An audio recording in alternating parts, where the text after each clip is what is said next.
Bismillahirrahmanirrahim. Assalamualaikum warahmatullahi wabarakatuh. Innal hamdalillah nahmaduhu wa nasta'inuhu wa nastaghfiruh wa na'udzu billahi min shururi anfusina wa min sayyiati a'malina. Man yahdihillahu fala mudilla lahu wa man yudlil fala hadiya lahu. Wa asyhadu an la ilaha illallah wahdahu la syarika lahu wa asyhadu anna Muhammadan 'abduhu wa rasuluh. Allahumma shalli wa sallim wa barik wa an'im ala 'abdika wa rasulika Muhammadin wa ala alihi wa sahbihi wa man tabi'ahum bi ihsanin ila yaumiddin. Segala puji bagi Allah Subhanahu wa taala. Salawat dan salam semoga selalu terlimpahkan kepada Nabi Agung Muhammad sallallahu alaihi wasallam. Ikhwati wa akhwati fillah, para jamaah yang menghadiri kajian ini, baik dari bapak-bapak maupun dari ibu-ibu, alhamdulillah pada kesempatan yang insyaallah penuh dengan berkah ini kita bisa berkumpul untuk mengkaji salah satu di antara syariat Islam yang mulia. Itulah syariat puasa. Syariat puasa merupakan syariat yang sangat agung.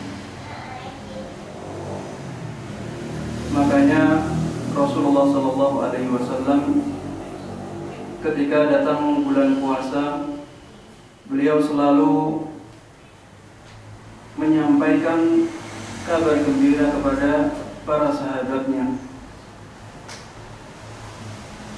dengan perkataan beliau, "Qad ja'akum syahrul Ramadan." Telah datang kepada kalian bulan Ramadan,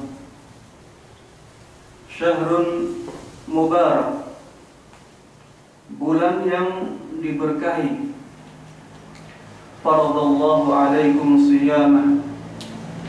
Allah Subhanahu wa ta'ala mewajibkan kepada kalian untuk berpuasa di dalamnya.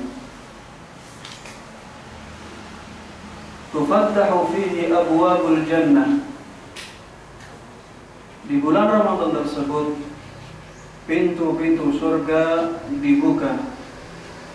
Wa tughallaqu fihi abwabun nar. Sebaliknya pintu-pintu neraka ditutup. Fihi lailatun khairun min alfi syahr. Di bulan Ramadan ini ada malam yang lebih baik dari 1000 bulan. Man hurima khairuha faqad hurim. Man hurima khairaha faqad hurim. Barang siapa yang dihalangi dari kebaikan malam tersebut, maka dia benar-benar telah dihalangi dari kebaikan yang sangat agung. Inilah kata-katanya Rasulullah SAW yang disampaikan oleh beliau untuk memberikan kabar gembira kepada para sahabatnya dengan datangnya bulan puasa ini. Dari sini kita bisa memahami bahwa bulan puasa itu sangat dinanti-nanti oleh para sahabat, sehingga dengan datangnya bulan Ramadan ini, dengan datangnya bulan puasa ini, Rasulullah memberikan kabar gembira kepada para sahabatnya. Dan Rasulullah tidak akan memberikan kabar gembira kecuali para sahabat tersebut bisa bergembira dengan kabar itu. Sehingga ini menunjukkan kedudukan bulan puasa di hati para sahabat Rasulullah SAW. Menunjukkan bahwa para sahabat sangat menghormati, sangat memuliakan, sangat bergembira dengan datangnya bulan Ramadan ini. Oleh karenanya hendaknya kita juga demikian. Hendaknya kita juga demikian. Semakin dekat dengan bulan Ramadan, hendaknya kita semakin berbahagia. Jangan malah takut.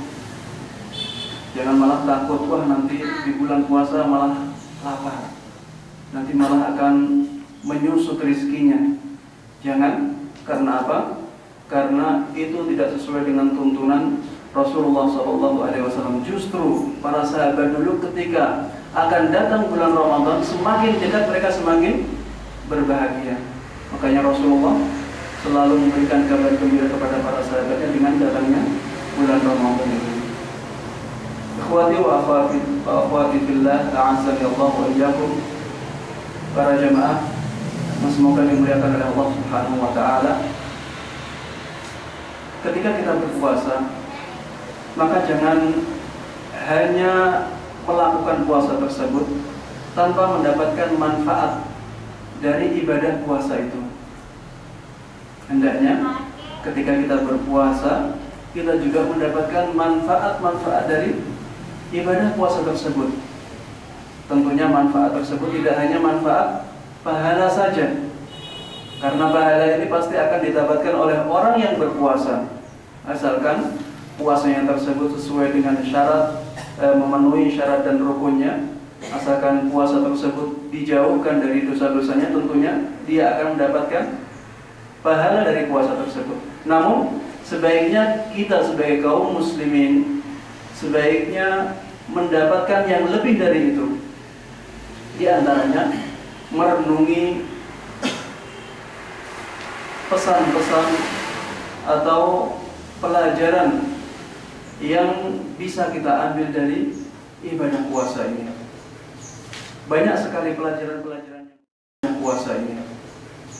Banyak sekali pelajaran-pelajaran yang berharga yang bisa kita ambil dari ibadah puasa kita.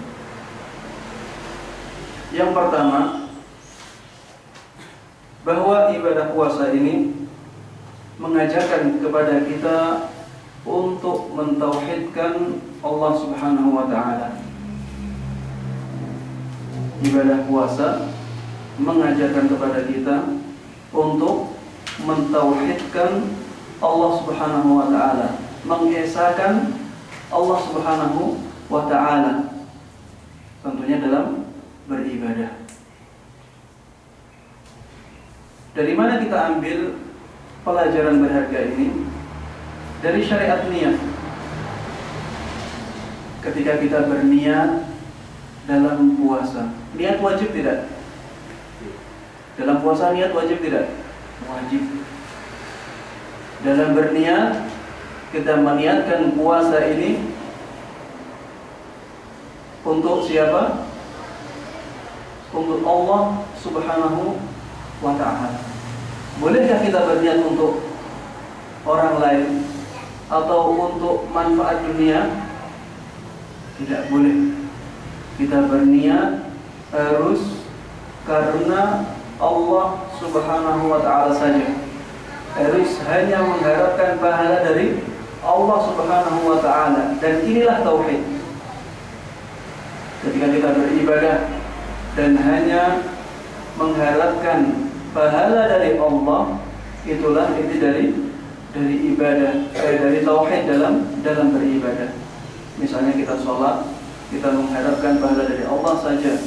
Inilah tauhid. Begitu pula dalam puasa. Ketika kita berpuasa, misalnya agar dipuji orang lain, di sini kita mendua. Kita berpuasa karena Allah, juga agar dipuji orang lain, maka puasa kita menjadi tidak sah. Rasulullah SAW bersabda, "Ana awna syuraka'i 'ani syirk, man 'amila amalan asyraka fihi ma'iya ghairi taraktuhu wa syirka." Ini hadis qudsi, firman Allah, tapi bukan termasuk dalam Al-Quran. Saya adalah zat yang paling tidak butuh terhadap kesyirikan. Barang siapa yang melakukan amalan ibadah dan dia melakukan kesyirikan di dalamnya, maka saya akan tinggalkan dia dan kesyirikannya tersebut. Allah tidak akan memberikan pahala kepada dia sama sekali. Allah akan membiarkan dia. Itu ketika kita melakukan ibadah puasa ini karena yang lain, karena Allah juga karena yang lain. Kita melakukan ibadah puasa ini harus bertauhid kepada Allah Subhanahu wa ta'ala. Man shoma ramadhana imanan wa ihtisaban ghufira lahu ma taqaddama min dhanbi. Barang siapa yang berpuasa di bulan Ramadan dengan keimanan dan dengan rasa berharap pahala dari Allah Subhanahu wa ta'ala, maka dosa-dosanya yang telah lalu akan diampuni. Di sini ada kata-kata ihtisaban, dengan mengharap pahala. Mengharap pahala dari siapa? Tentunya dari Allah saja. Tidak boleh mengharap pahala dari yang lainnya. Ketika kita berpuasa harus bertauhid kepada Allah Subhanahu wa ta'ala. Begitu pula dalam ibadah yang lainnya. Ketika kita bersedekah, maka harusnya kita bertauhid, kita ikhlaskan hanya untuk Allah Subhanahu wa ta'ala. Ketika kita membaca Al-Quran, kita juga harusnya bertauhid, mengharapkan pahala dari Allah Subhanahu wa ta'ala. Begitu pula ketika doa. Ad-du'a huwa al-ibadah. Kata Rasulullah sallallahu alaihi wasallam bahwa doa itulah ibadah. Dalam berdoa meminta, maka kita harusnya hanya meminta kepada Allah Subhanahu wa ta'ala. Jangan sampai kita ulang-ulang kata tasyahud, asyhadu an la ilaha illallah. Setiap salat kita membacanya asyhadu an la ilaha illallah, bahkan di salat yang lebih dari dua rakaat kita membacanya 2 kali asyhadu an la ilaha illallah. Begitu pula di surat Al-Fatihah kita selalu mengulang-ulang iyyaka na'budu wa iyyaka nasta'in, hanya kepadamu kami menyembah, kami beribadah, dan hanya kepadamu kami meminta pertolongan. Jangan sampai kita mengulang-ulang kata-kata itu kemudian kita meminta kepada ahli kubur, walaupun yang diminta adalah doa. Jangan sampai kita lakukan, karena Allah Subhanahu wa ta'ala tidak rela dengan kesyirikan itu. Jangan sampai misalnya datang kepada kuburan orang yang saleh kemudian mengatakan, wahai Mbah Fulan, Mbah A misalnya, tolong doakan aku, mudah-mudahan urusan-urusanku dimudahkan oleh Allah Subhanahu wa ta'ala. Ini minta tolong tidak? Minta tolong untuk didoakan kepada siapa? Kepada orang yang sudah meninggal. Ini tidak dibolehkan. Ini tidak dibolehkan, dan ini merupakan kesyirikan. Dan ini tidak masuk dalam tawassul. Tidak masuk di dalam tawassul. Atau kalau dikatakan tawassul, ini adalah tawassul yang berbau syirik. Kalau dimasukkan ke dalam tawassul, ini adalah tawassul yang berbau kesyirikan. Karena orang-orang yang mati dikatakan tidak mendengar oleh Allah Subhanahu wa ta'ala di dalam Al-Quran. Allah Subhanahu wa ta'ala di dalam 2 ayat di dalam Al-Quran mengatakan, redaksinya sama, wa ma anta bimusmi'in man fil qubur. Wahai Muhammad, kamu tidak akan bisa menjadikan orang-orang yang ada di kuburan mendengar. Apa kata-katanya? Wahai Muhammad, ini Nabi Muhammad SAW yang menjadi tujuan kata-kata ini adalah Rasulullah, makhluk Allah yang paling mulia, sebagaimana dikatakan oleh Imam Syafi'i rahimahullah. Makhluk Allah yang paling mulia itu pun tidak bisa menjadikan orang-orang yang di dalam kuburan tersebut mendengar. Wa ma anta bimusmi'in man fil kubur. Wahai Muhammad, kamu tidak akan bisa menjadikan orang-orang yang ada di dalam kuburan tersebut mendengarmu. Di dalam ayat lain Allah Subhanahu wa taala lebih jelas lagi. Walladzina tad'una min dunihi ma yamlikuna min qitmir. Orang-orang yang engkau seru selain Allah Subhanahu wa taala, mereka tidak memiliki walaupun hanya qitmir.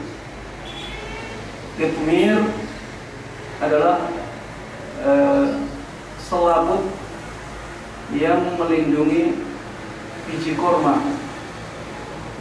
Selaput yang melindungi biji korma ya. Kalau korma, kita makan korma, ada isinya, ada selaputnya. Allah Subhanahu wa taala mengatakan, orang-orang yang kalian seru selain Allah, selaputnya korma saja tidak mereka miliki. Ini selain Allah. Selain Allah siapa? Semua makhluknya. Tidak ada yang memiliki satu qitmir saja. Kemudian Allah Subhanahu wa taala mengatakan setelah ini langsung, in tad'uhum la yasma'u du'aakum. Jika kalian menyeru mereka, mereka tidak akan mendengar seruanmu.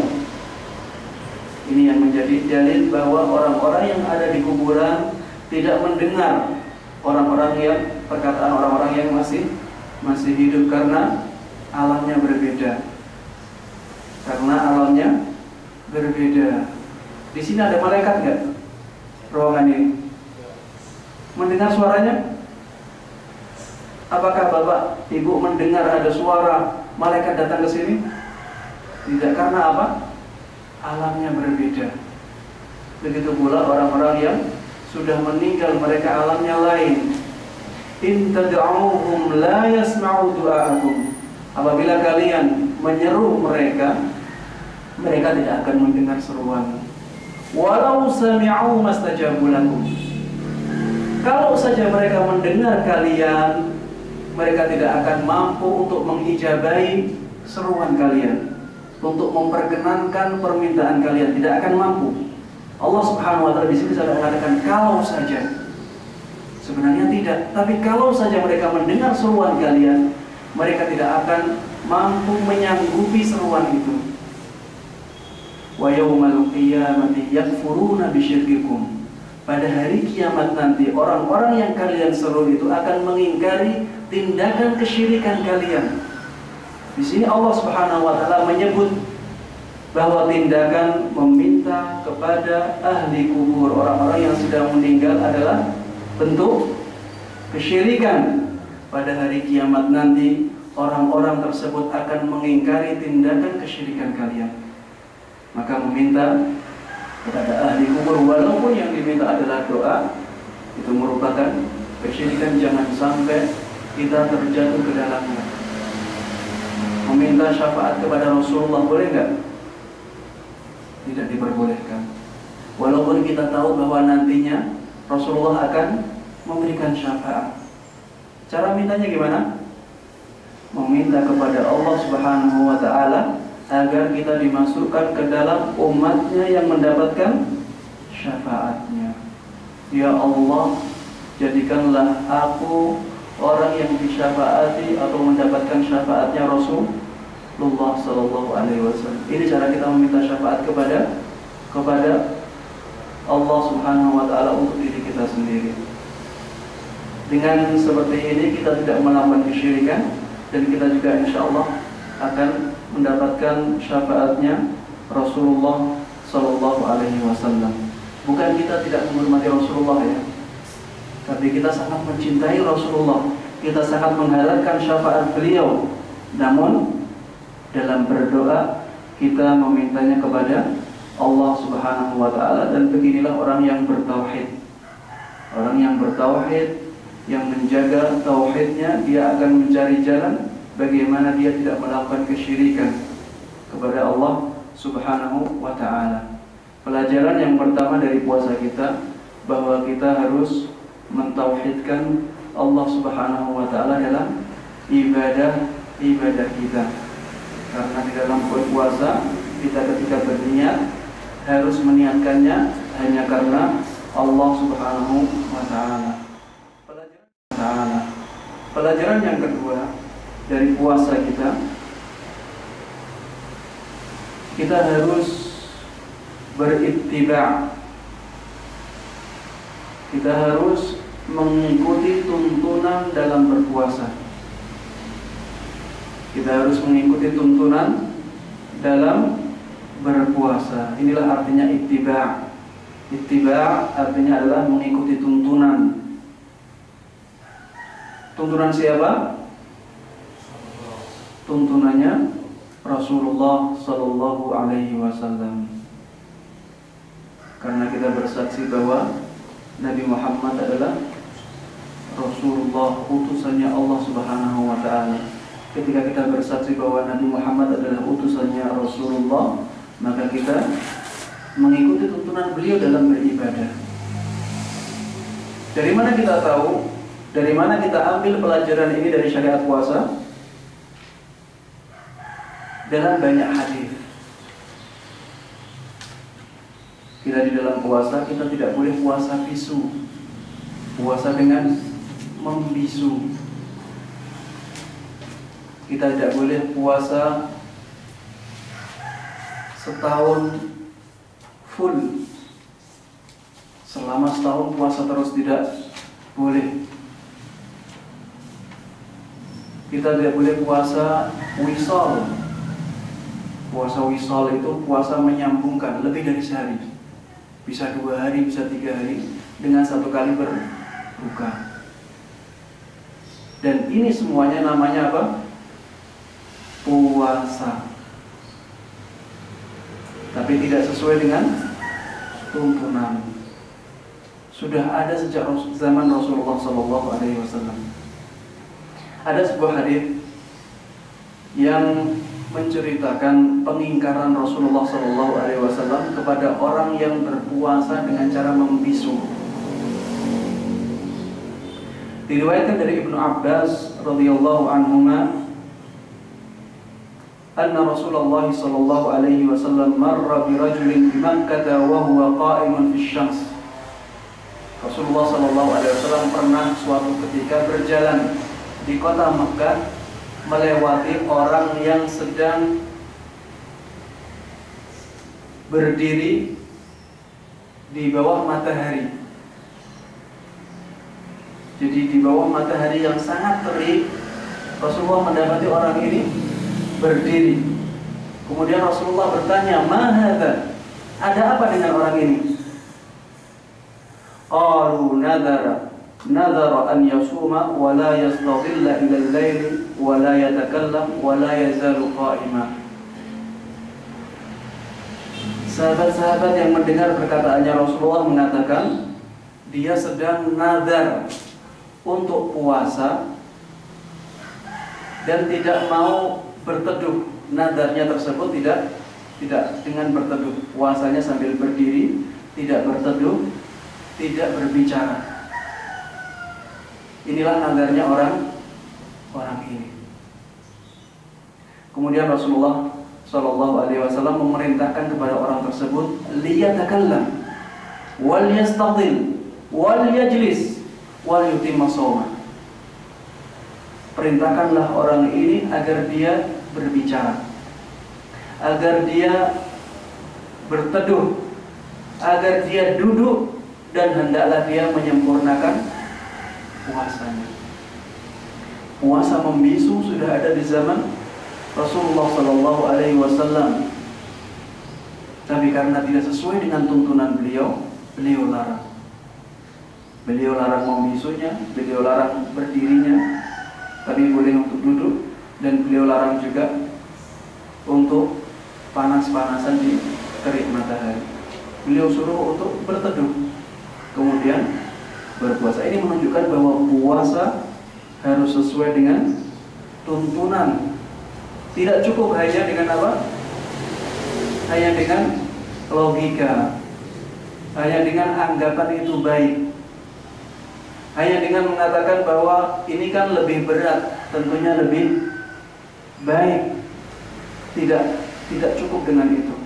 Tapi puasa membutuhkan tuntunannya Rasulullah Sallallahu Alaihi Wasallam. Bagaimana yang dituntunkan oleh Rasulullah, itulah yang kita lakukan. Rasulullah Sallallahu Alaihi Wasallam juga mengingkari puasa menahun, puasa setahun full tidak diperbolehkan oleh Rasulullah Sallallahu Alaihi Wasallam. Bahkan Rasulullah mengatakan la shoma man shoma dahr.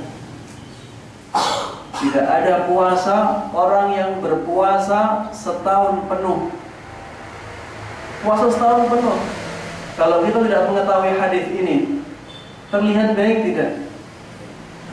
Baik sekali. Setahun penuh puasa, Masya Allah. Tapi ternyata tidak sesuai dengan tuntunannya Rasulullah Sallallahu Alaihi Wasallam. Dalam sebuah hadis yang sahih, la shoma man shoma dahr. Tidak ada puasa bagi orang yang berpuasa setahun penuh. Begitu pula puasa wisol ya. Sudah saya singgung tadi, puasa wisol adalah menggabungkan lebih dari satu hari dengan satu buka puasa. Misalnya 2 hari dengan satu berbuka, dengan satu kali berbuka. Ini tidak diperbolehkan. Dan ini termasuk kekhususan Rasulullah Sallallahu Alaihi Wasallam. Dalam sebuah hadis dari Ibnu Umar radhiyallahu anhuma, anna Nabi sallallahu alaihi wasallam naha 'anil wisal, bahwa sesungguhnya Nabi sallallahu alaihi wasallam telah melarang puasa wisal. Kemudian para sahabat mengatakan, innaka tuwasil. Wahai Rasulullah, engkau melakukan puasa wisal, kenapa kami dilarang?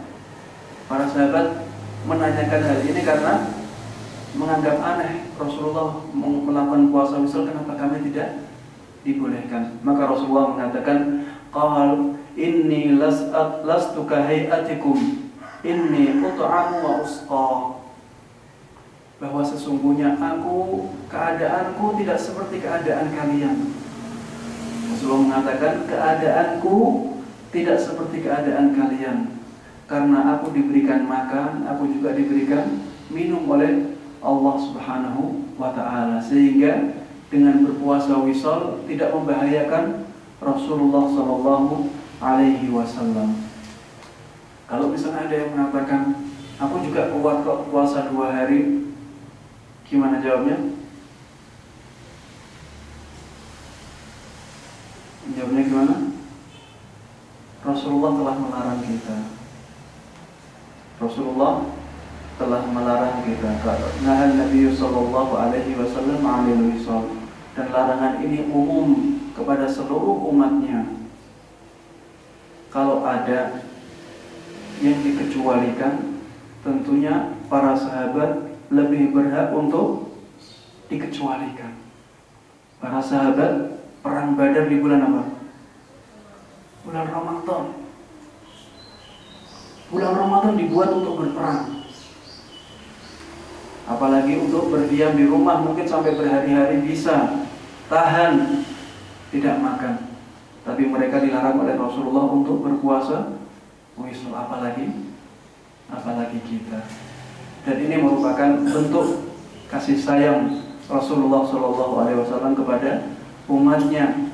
Wa ma arsalnaka illa rahmatan lil alamin. Aku tidaklah utus engkau wahai Muhammad melainkan sebagai bentuk rahmat bagi seluruh alam. Inilah pelajaran yang bisa kita ambil dari puasa kita. Pelajaran yang kedua, dalam berpuasa kita harus berittiba' kepada Rasulullah Sallallahu Alaihi Wasallam. Puasa ini macam-macam lagi. Tambah akhir zaman, puasanya tambah macam-macam. Siapa yang tahu puasa mutik? Pasti kalau kita di masyarakat ya, di desa-desa, kita banyak mendengar istilah ini. Puasa mutik, puasa pati geni. Wah, banyak. Semuanya ini tidak sesuai dengan tuntunannya Rasulullah Shallallahu Alaihi Wasallam. Memang ada yang memberikan tuntunan itu, tapi bukan Rasulullah. Kalau kita mencintai orang tersebut, besar mana cinta kita kepada Rasulullah? Kita lebih mencintai Rasulullah Shallallahu Alaihi Wasallam. La yu'minu ahadukum hatta akuna ahabba ilaihi min walidihi wa waladihi wan nasi ajma'in. Tidak sempurna iman seseorang sehingga aku, Rasulullah SAW, lebih dia cintai melebihi orang tuanya, melebihi anaknya, dan melebihi manusia semuanya. Ketika sekarang ada misalnya tuntunan Rasulullah mengatakan A, kemudian tuntunan orang yang misalnya kita cintai mengatakan B, maka kita dahulukan siapa? Dahulukan Rasulullah SAW, karena kita sangat mencintai beliau, dan inilah konsekuensi kecintaan kita kepada Rasulullah SAW. Kita harus mendahulukan semua tuntunan yang diajarkan oleh beliau. Ketika Rasulullah melarang kita menambah-nambahi dalam ibadah, maka kita tidak menambah-nambahi dalam ibadah apa adanya. Kita beribadah apa adanya sebagaimana dahulu dilakukan oleh Rasulullah SAW. Rasulullah mengatakan, man amila amalan laisa alaihi amruna fahuwa rad. Barang siapa yang melakukan amalan ibadah dan amalan ibadah tersebut tidak sesuai dengan tuntunan kami, maka amalan ibadah tersebut akan ditolak oleh Allah Subhanahu wa Ta'ala. Siapa yang rugi? Kita sendiri. Kalau kita melakukan puasa tidak sesuai dengan tuntunan beliau, yang akan rugi kita sendiri. Maka jangan sampai kita merugikan diri kita. Caranya dengan apa? Berpuasa sesuai dengan tuntunannya Rasulullah SAW. Di antara yang banyak menyebar di zaman akhir ini adalah takut sahur mepet subuh. Takut sahur mepet subuh. Padahal itu merupakan sunnah Rasulullah SAW, tuntunan beliau. Bukan berarti orang yang sahurnya sebelum subuh, jauh sebelum subuh tidak diterima ya. Bukan berarti dia berdosa, tidak. Namun ini adalah sunnah tuntunan yang dianjurkan. Ini anjuran dari Rasulullah SAW. Kalau Rasulullah menganjurkan, tentunya hendaknya kita lakukan. Ada waktu imsak. Ini seharusnya imsaknya sama dengan adzan. Harusnya imsak itu digeser sampai waktu adzan. Imsak artinya menahan diri. Imsak artinya menahan diri ya. Hendaknya kita menahan dirinya ketika waktu adzan fajar. Dan ini merupakan sunnah yang dianjurkan oleh Rasulullah SAW. Begitu pula menyegerakan berbuka puasa. Ada orang yang was-was, dengar adzan dia tidak mau makan dulu, dijarak misalnya 1/4 jam. Tujuannya agar apa? Agar puasanya benar-benar sempurna, benar-benar selamat. Ini tidak sesuai dengan tuntunan. Sunnahnya atau anjuran Rasulullah adalah menyegerakan berbuka. Mendengar adzan langsung berbuka. Inilah yang disunnahkan, dituntunkan oleh Rasulullah SAW. Misalnya lagi berpuasa sebelum Ramadan sehari atau 2 hari. Takutnya bulan Ramadannya bergeser. Orang-orang berpuasa misalnya tanggal 1, dia berpuasa mulai tanggal 30 Sya'ban misalnya. Ini tidak diperbolehkan oleh Rasulullah SAW dan tidak sesuai dengan tuntunan. Walaupun niatnya baik. Niatnya apa? Agar Ramadannya benar-benar lengkap. Jadi dia menambahi sebelum Ramadan sehari atau 2 hari. Agar Ramadannya benar-benar lengkap, maka dia berpuasa sebelum Ramadan 1 hari atau 2 hari. Rasulullah SAW telah melarang hal ini. Beliau bersabda, la taqaddamu Ramadana bisawmin atau bisawmi yaumin atau yaumain. Jangan mendahului puasa Ramadan dengan puasa sehari atau puasa 2 hari. tuntunannya seperti ini, sehingga kita puasanya mulai tanggal 1 Ramadan, bukan mulai tanggal 30 Sya'ban. Illa rajulan kana yasumu shawman falyasumhu, kecuali orang yang biasanya dia puasa, maka tidak mengapa dia melakukan puasa tersebut. Misalnya dia biasanya puasa Senin Kemis,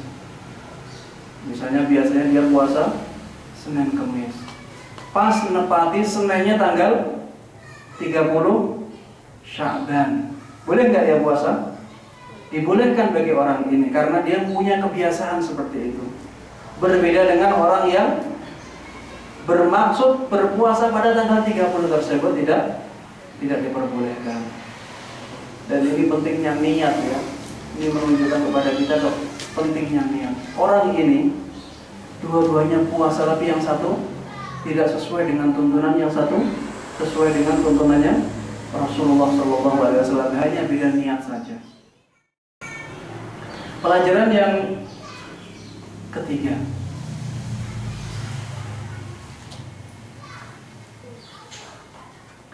kita harus menundukkan akal ketika nas sudah berbicara.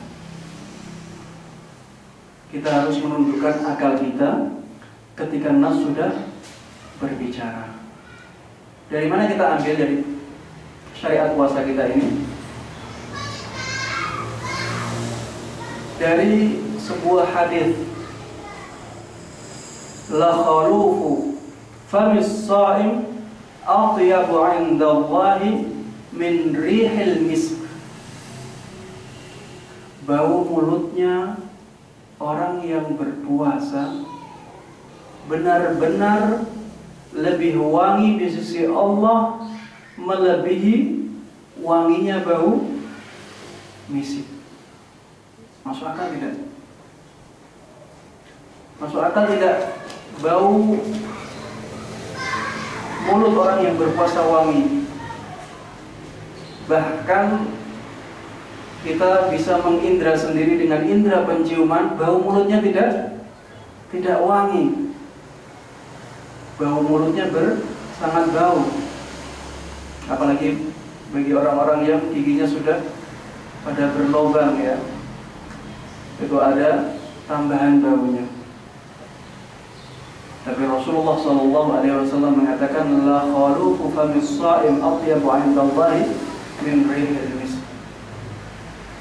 Bau mulutnya orang yang berpuasa benar-benar lebih wangi di sisi Allah, melebihi wanginya parfum misik.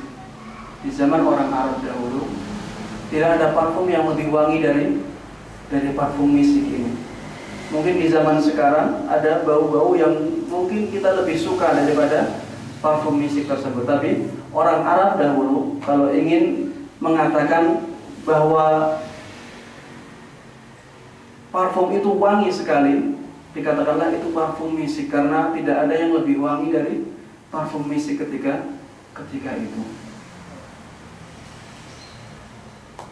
Bau mulutnya orang yang berpuasa lebih wangi di sisi Allah Subhanahu wa Ta'ala, melebihi parfum misik. Jika nas sudah berbicara, kita tidak boleh menentangnya dengan logika kita. Begitu pula dalam puasa-puasa yang saya sebutkan tadi, ada puasa setahun. Kalau di sini terkenal dengan istilah puasa dalail. Ada yang pernah mendengar ya? Puasa dalail, puasa menaun. Ada yang setahun, ada yang 3 tahun. Dan saya sendiri pernah melakukannya. Karena saya belum tahu hadis ini. Saya dulu di waktu SMP, SMA pernah diberikan lelakan seperti itu, dan saya lakukan benar. Karena saya tidak tahu ada larangan dari Rasulullah SAW. Bagi yang tidak tahu dan dia sudah berusaha untuk mencari tahu, maka hal tersebut tidak menjadikan dia berdosa karena dia tidak tahu dan dia sudah berusaha untuk mencari tahu. Bagi yang sudah tahu maka hendaklah meninggalkannya. Karena Rasulullah SAW pernah bersabda, "La shawma man shawmad dahr." Tidak ada puasa bagi orang yang berpuasa setahun penuh atau selama-lamanya. Secara logika, orang yang hanya puasa setahun sekali, sebulan ya, sebulan dalam setahun, dengan orang yang puasa setahun penuh, lebih baik mana? Secara logika, setahun full, karena dapat semua dia. Tapi Rasulullah larang. Kalau nas sudah berbicara, kita harus menundukkan akal kita, karena ini berhubungan dengan ibadah. Yang tahu jalan ibadah hanya Rasulullah SAW. Yang tahu pintu pahala siapa? Hanya Rasulullah SAW. Karena pintu pahala adalah hal yang gaib, tidak bisa kita melihat. Orang yang berpuasa pahalanya bisa dilihat? Tidak. Yang tahu hal tersebut hanya Rasulullah SAW. Makanya kita juga mencari pintu tersebut dari tuntunannya siapa?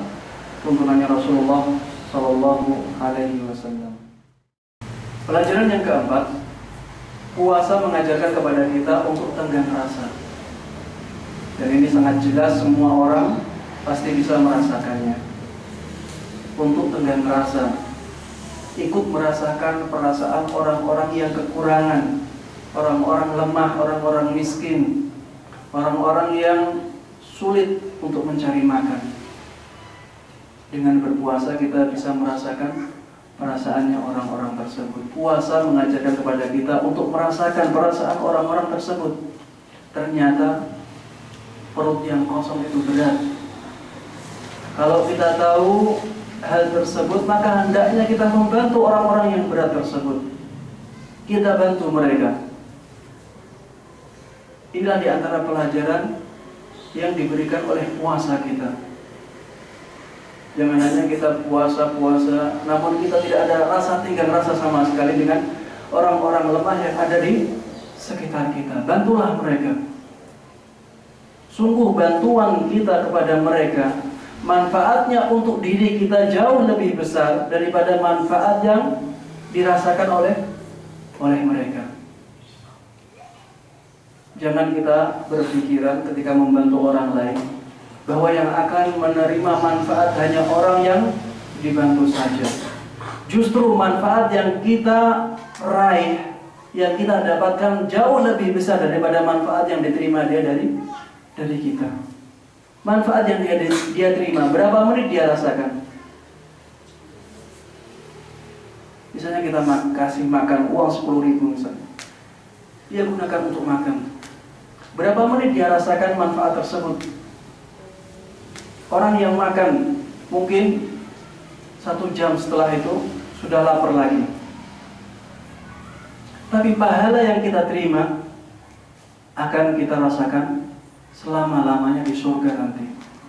Belum pahala atau imbalan dari Allah Subhanahu wa Ta'ala yang diberikan kepada kita di dunia. Dengan kita bersedekah, rezeki kita akan dimudahkan oleh Allah Subhanahu wa Ta'ala. Kemarahan Allah kepada kita akan dipadamkan. Kita akan mendapatkan kemudahan-kemudahan di dunia sebelum di akhirat nanti. Intinya, ketika kita bersedekah kepada orang lain, jangan berpikir bahwa manfaatnya besar untuk dia, tapi berpikirlah bahwa manfaatnya besar untuk kita sendiri, baik di dunia ini maupun di akhirat nanti. Sehingga apa? Sehingga kita akan semangat untuk berbuat baik kepada orang lain selama kita mampu ya. Jangan dipaksakan. Di kajian yang sebelumnya saya sudah singgung hal ini. Jangan dipaksakan dalam bersedekah atau berinfak. Berinfaklah semampu kita ya, sesuai dengan kemampuan kita. Dengan begitu kita akan terus menerus berinfak, dan semakin lama amalan kita akan semakin. Pelajaran yang kelima dari puasa kita mengajarkan untuk disiplin. Puasa mengajarkan kita untuk disiplin, karena di sana ada waktu sahur, di sana ada waktu berbuka, di sana ada bulan Ramadan yang waktunya hanya 30 hari atau 29 hari tersebut, dan waktunya tertentu semuanya. Kita melakukannya harus di waktu itu. Kalau kita puasa Ramadan di bulan Syawal boleh tidak? Tidak boleh, kecuali qadha. Dan keutamaan bulan Ramadan pun sudah hilang ya, seperti Lailatul Qadar tidak ada. Misalnya ada orang yang utang puasanya 30 hari, mungkin karena nifas. Kemudian dia puasa di bulan Muharram 30 hari. Apakah ada malam Lailatul Qadarnya? Tidak ada. Misalnya keutamaan di bulan Ramadan, doa menjadi mustajab itu pun telah hilang. Keutamaan yang berhubungan dengan waktu bulan Ramadan akan hilang. Intinya puasa ini menjadikan kita disiplin. Makanya sebelum subuh kita sudah harus bangun untuk apa? Untuk sahur. Begitu pula ketika berbuka, kita harus cepat-cepat berbuka agar mendapatkan waktu yang paling afdal untuk berbuka. Ketika kita diajari disiplin di bulan Ramadan, kita diajari disiplin oleh puasa kita, hendaknya kita juga disiplin dalam kegiatan-kegiatan lainnya, dalam menghadiri kajian, dalam janjian dengan orang lain. Hendaknya kita disiplin menghargai waktu, karena disiplin ini maslahatnya sangat besar sekali, baik terutama maslahat duniawi. Pelajaran yang keenam dari puasa kita, semakin amalan baik ditutupi, pahalanya akan semakin besar. Semakin amalan baik ditutupi, pahalanya akan semakin besar. Contohnya puasa. Orang yang berpuasa kelihatan tidak? Kelihatan lemesnya. Tapi kan lemas tidak otomatis karena puasa. Bisa juga karena sakit, bisa juga karena dia tidak makan tapi bukan karena puasa. Mungkin karena dia menunda makan. Intinya puasa adalah amalan ibadah yang tidak kelihatan. Makanya pahalanya besar sekali. Rasulullah SAW pernah bersabda, "Kullu amal ibni Adam yudha'af." Setiap amalan anak Adam dilipat gandakan.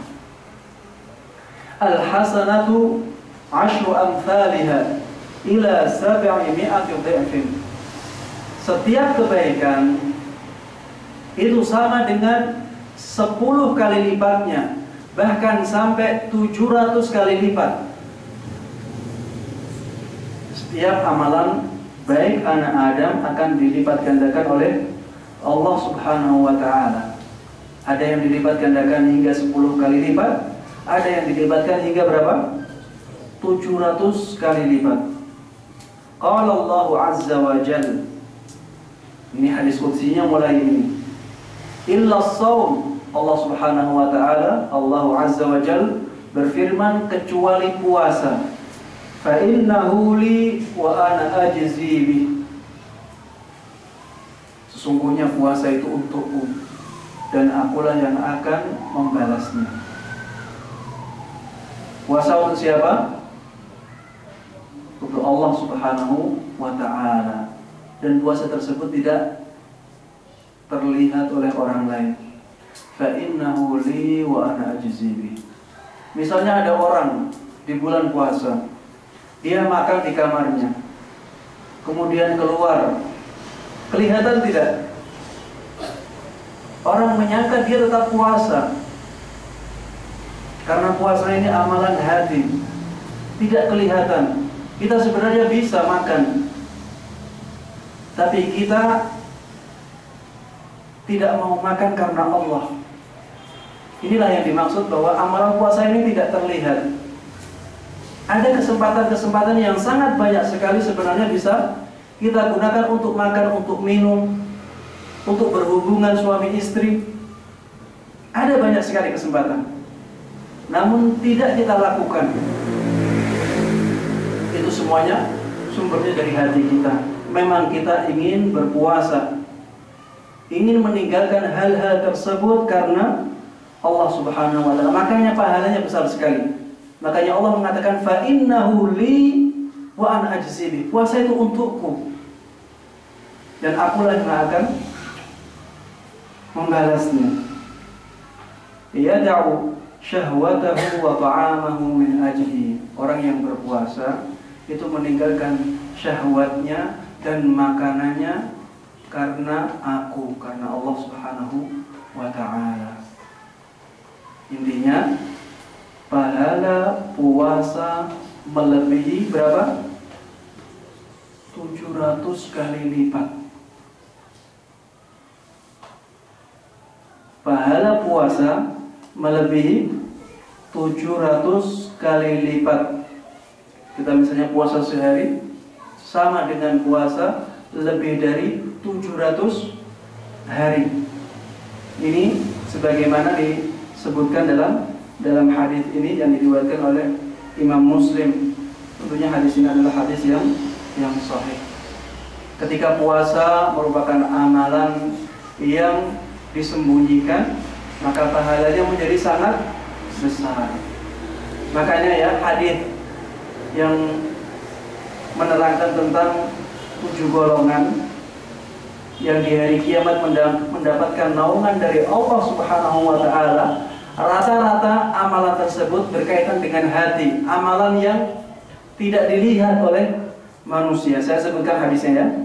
Sab'atun yudhilluhumullahu fi dhillihi yawma la dhilla illa dhilluh. Ada 7 golongan yang akan mendapatkan naungan Allah Subhanahu wa ta'ala di saat tidak ada naungan selain naungannya, selain naungan Allah Subhanahu wa ta'ala. Hanya 7 golongan ini yang mendapatkan naungan dari Allah Subhanahu wa ta'ala. Yang pertama, al-imamul adil, penguasa yang adil. Yang pertama, penguasa yang adil. Kita bisa masuk nggak? Kayaknya jauh. Jadi raja kayaknya tidak mungkin.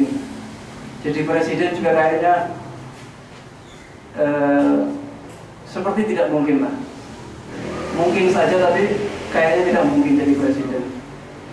Maka yang pertama ini mungkin kita akan agak jauhkan dari target kita. Yang kedua, wasyabun nasha'a bi ibadatillah, pemuda yang tumbuh dalam ibadah kepada Allah Subhanahu wa ta'ala. Yang sudah tua juga, mungkin di masa mudanya giat beribadah, maka mereka masuk dalam golongan ini. Bagi yang masih muda, ini kesempatan akan mendapatkan naungan dari Allah Subhanahu wa ta'ala. Bayangkan ya, di akhirat satu harinya sama dengan berapa tahun? Ribuan tahun. Ribuan tahun satu harinya. Dan matahari didekatkan berjarak 1 mil di atas kepala. 1 mil di atas kepala. Sekarang matahari berjuta-juta mil, didekatkan sampai 1 mil di atas kepala. Tentunya sangat panas sekali. Dan keadaan alam ketika itu rata, amblas, rata. Tidak ada pegunungan, tidak ada lautan, rata dia. Tidak ada tumbuh-tumbuhan. Tidak ada naungan selain naungannya Allah Subhanahu wa taala. Bayangkan ribuan tahun dalam keadaan seperti itu. Makanya hadis ini merupakan hadis yang sangat berharga sekali bagi kita semuanya. Berusahalah untuk menjadi salah satu dari 7 golongan ini. Yang kedua ini sangat dimungkinkan untuk kita dapatkan. Syabun nasha'a bi ibadatillah. Seorang pemuda yang tumbuh dengan ibadah kepada Allah Subhanahu wa taala. Yang ketiga, rajulun qalbuhu mu'allaqun fil masajid. Seseorang yang hatinya selalu terkait atau tergantung dengan masjid-masjid. Dia selalu ingin ke masjid. Ini amalan hati tidak? Amalan hati, pahalanya sangat besar sekali. Makanya kalau ada azan ya, kalau ada azan cepat-cepat ke masjid. Gantungkan hati kita ke rumah-rumah Allah Subhanahu wa ta'ala agar kita termasuk di antara 7 golongan ini. Mungkin ini berat bagi sebagian orang ya. Coba cari kesempatan lain. Wa rajulani tahabba fillah ijtama'a alaihi wa tafarraqa alaihi. 2 orang yang saling mencintai, saling menyayangi karena Allah Subhanahu wa ta'ala. Dia bertemu karena cinta kepada Allah, dan dia berpisah juga karena cinta kepada Allah Subhanahu wa ta'ala. Ini mungkin lebih ringan daripada yang tadi ya, yang hatinya selalu terkait dengan masjid. Maka jangan sampai kita lewatkan ini. 2 orang yang saling mencintai karena Allah Subhanahu wa ta'ala. Dia berteman, dia bersahabat. Tujuannya apa? Akhirat. Tujuannya Allah Subhanahu wa ta'ala. Tujuannya kebaikan. Carilah teman-teman seperti ini, karena kita nantinya akan diberikan naungan oleh Allah Subhanahu wa ta'ala di hari yang sangat panjang tersebut. Cinta kepada Allah, amalan hati atau amalan yang zahir? Ini amalan hati, dan tentunya amalan hati tersebut tidak terlihat, makanya pahalanya sangat besar sekali. Wa rajulun da'athu imra'atun dzatu mansibin wa jamal faqala inni akhafullah. Dan orang laki-laki, ini juga berlaku bagi perempuan, tapi hadisnya lafalnya laki-laki. Seorang laki-laki yang dipanggil, diajak oleh perempuan yang punya kecantikan yang luar biasa, dan dia punya kedudukan yang sangat tinggi. Kemudian dia mengatakan inni akhafullah. Dia menolaknya dan mengatakan sesungguhnya aku takut kepada Allah Subhanahu wa ta'ala. Dia menolak ajakan tersebut, ajakan untuk berhubungan intim tentunya, atau ajakan untuk yang lainnya, untuk bermaksiat. Inni akhafullah. Dia menolaknya dengan kata-kata saya takut kepada Allah Ta'ala. Takut ini amalan hati tidak? Amalan hati. Terlihat tidak? Tidak kelihatan. Makanya pahalanya besar sekali. Tapi kesempatan ini mudah-mudahan kita tidak mendapatkannya. Kesempatan seperti ini mudah-mudahan kita tidak mendapatkannya. Ini cobaan yang sangat besar sekali. Bayangkan, punya kecantikan yang luar biasa, punya kedudukan yang sangat tinggi. Orang yang punya kedudukan yang sangat tinggi, dia bisa mengamankan perbuatannya tersebut dengan menyewa banyak polisi misalnya untuk menjaga rumahnya, dengan menyewa misalnya beberapa wartawan agar bisa bisa memberitakan hal-hal yang tidak dia lakukan. Misalnya dia di situ sebenarnya sedang melakukan kajian, terus diomongkan kepada wartawan kegiatannya kajian, bukan hal-hal yang terlarang. Dia bisa juga orang yang punya kedudukan tinggi tersebut. Makanya jangan sampai, mudah-mudahan kesempatan ini tidak sampai kepada kita. Atau kalaupun sampai, mudah-mudahan Allah Subhanahu wa Ta'ala memberikan kita kekuatan untuk menolaknya. Wa rajulun tasaddaqa bi shadaqatin fa akhfaha hatta la ta'lama yaminuhu ma tunfiqu shimaluhu.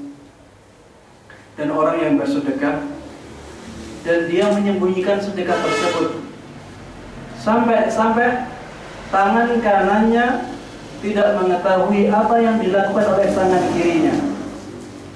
Tangan kanannya tidak mengetahui apa yang diinfakkan oleh tangan kirinya. Para ulama mengatakan ini termasuk riwayat yang riwayat yang terbalik dalam Sahih Muslim. Sebenarnya lafalnya sampai tangan kirinya tidak mengetahui apa yang diinfakkan oleh tangan kanannya. Namun karena Imam Muslim mendapatkan riwayatnya seperti ini, maka beliau menulisnya seperti ini. Di dalam riwayat lain ada yang lebih kuat riwayatnya yang mengatakan bahwa lafalnya tangan kirinya tidak tahu apa yang diinfakkan oleh tangan kanannya. Tapi maknanya sama ya. Dia sangat menyembunyikan amalan baiknya.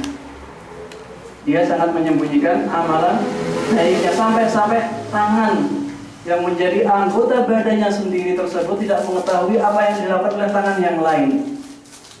Untuk menggambarkan bahwa orang tersebut sangat semangat untuk menyembunyikan sedekahnya.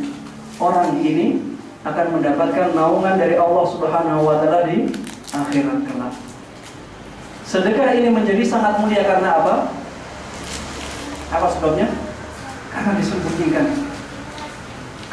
Karena disembunyikan. Kalau tidak disembunyikan, tentunya keutamaannya tidak seperti ini. Wa rajulun dzakarallahu khaliyan fafadat ainah. Yang terakhir, orang yang berzikir kepada Allah Subhanahu wa Ta'ala saat sedang sendiri,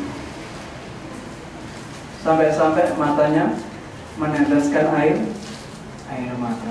Ini juga amalan yang disembunyikan sehingga pahalanya sangat besar di sisi Allah Subhanahu wa Ta'ala. Dan inilah pentingnya keikhlasan ya. Semakin kita ikhlas kepada Allah Subhanahu wa Ta'ala dalam beribadah, maka pahala kita akan semakin dilipat gandakan oleh Allah Subhanahu wa Ta'ala. Keutamaan ini secara umum. Maksud saya secara umum, di sana ada keadaan-keadaan yang kadang maslahatnya lebih baik amalan kita diperlihatkan. Ada keadaan-keadaan tertentu yang ketika amalan ibadah tersebut diperlihatkan, pahalanya menjadi semakin besar. Contohnya apa? Contohnya bersedekah. Ini contohnya sama, bersedekah. Tapi dia bersedekah agar orang lain semangat untuk bersedekah. Misalnya, ada orang yang buka donasi membuka pembangunan masjid. Dia langsung nyumbang 50 juta. Langsung dia tulis, ada penyumbang 50 juta.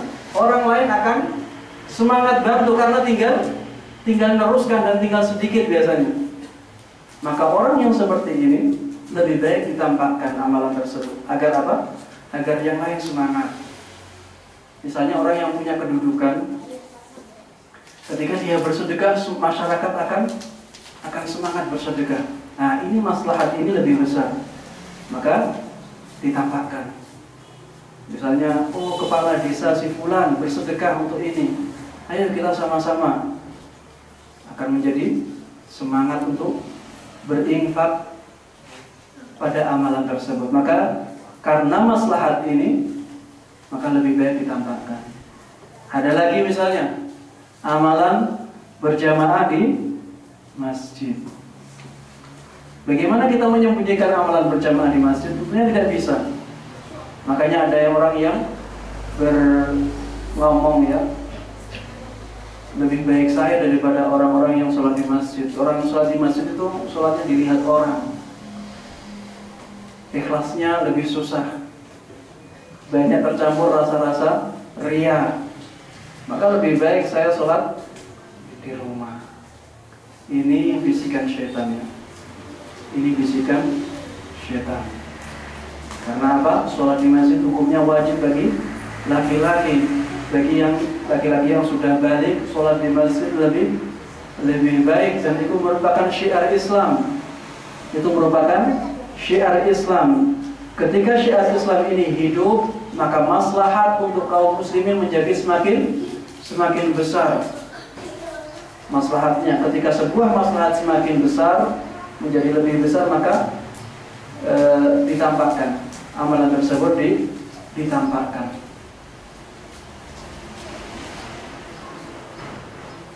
Kaidah yang pertama, ibadah sebaiknya disembunyikan. Ini kaidah yang umum. Ketika ibadah tersebut ditampakkan maslahatnya lebih besar, maka lebih afdalnya ditampakkan. Di dalam puasa, Rasulullah SAW pernah bersabda, "Idza asbaha ahadukum yawman sha'iman fala yarfuth wa la yajhal, fa in imru'un syatamahu aw qatalah falyaqul inni sha'im, inni sha'im." Inilah pelajaran dari puasa kita ya, dari kaidah ini. Apabila salah seorang dari kalian memasuki harinya dalam keadaan puasa, maka janganlah dia melakukan rafath. Rafath adalah tindakan-tindakan keji, jima dan muqaddimahnya. Ini namanya rafath ya, berhubungan suami istri dan muqaddimahnya, bercumbu rayu, bermesraan. Ini masuk dalam rafath semuanya. Ketika kita berpuasa, maka janganlah kita melakukan rafath, dilarang oleh Rasulullah SAW. Wala yajhal, dan janganlah dia melakukan kejahilan, perbuatan buruk.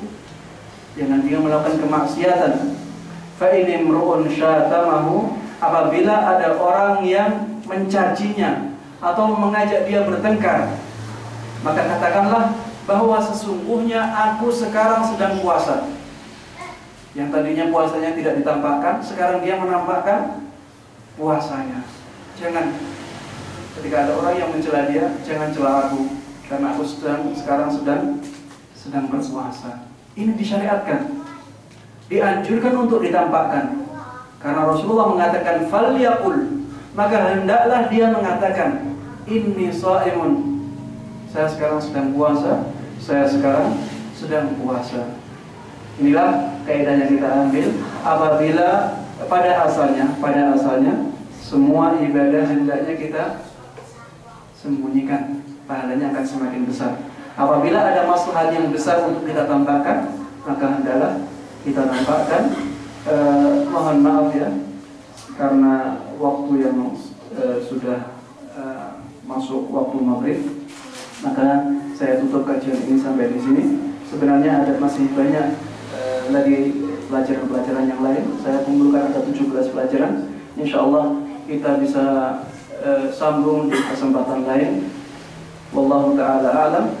Semoga yang baik bermanfaat bagi kita semuanya. Apabila ada kesalahan, maka itu semuanya dari syaitan dan dari diri saya sendiri, dan Allah Subhanahu wa ta'ala bebas dari kesalahan tersebut. Begitu pula Rasulullah Sallallahu Alaihi Wasallam. Sekian, mari kita tutup kajian ini dengan bacaan kafaratul majlis. Subhanakallahumma wa bihamdika asyhadu an la ilaha illa anta astaghfiruka wa atubu ilaik. Wassalamualaikum warahmatullahi wabarakatuh.